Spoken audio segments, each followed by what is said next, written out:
Hey guys, the Digital Asset Market Clarity Act, called the Clarity Act, is gaining significant momentum in March 2026 as the White House intensifies efforts to finalize a federal crypto framework. Here's the current status. And what we know is the White House has serious involvement in making this happen. So what's the executive push?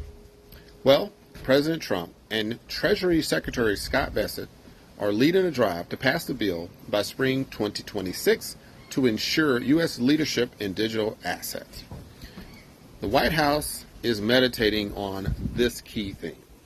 The administration is actively procuring deals between the crypto industry and traditional banks to resolve a long-standing stalemate over the stablecoin rewards. I think we understand how significant that is.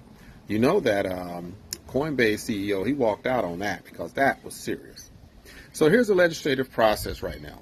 The bill passed the House in July 2025 and is currently being reconciled in the Senate, where committees are merging versions from the banking and agricultural committees.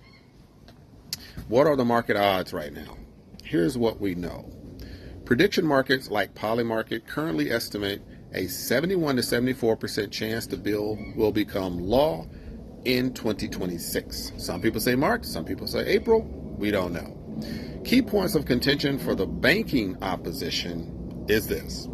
Major institutions like JP Morgan Chase and Goldman Sachs, they recently rejected a White House compromise, fearing a $500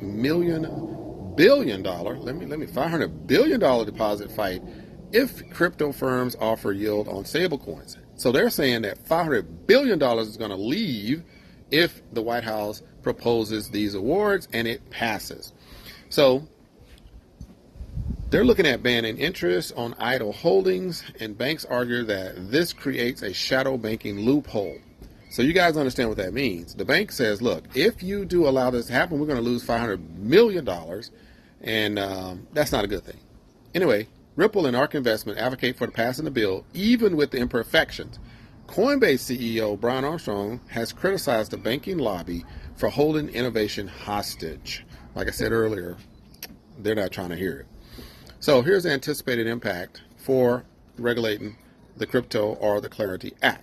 The act would finally define the specific jurisdiction of the SEC and the CFTC. This ends the regulation by enforcement era. Everybody wants that, right? We just want it to be done the right way. Institutional adoption is like this. Analysts at JP Morgan suggest the bill's passage by mid-year will be a major catalyst for institutional capital flows into the crypto market. And that's great for everybody, because now that JP Morgan Chase is issuing, stable coins, then hey, here's some developer protections. The legislation includes safe harbors for decentralized finance, DeFi, developers, and preserves the right to self-custody digital assets. So those are some key things that we know and key things that we're going to keep an eye out for.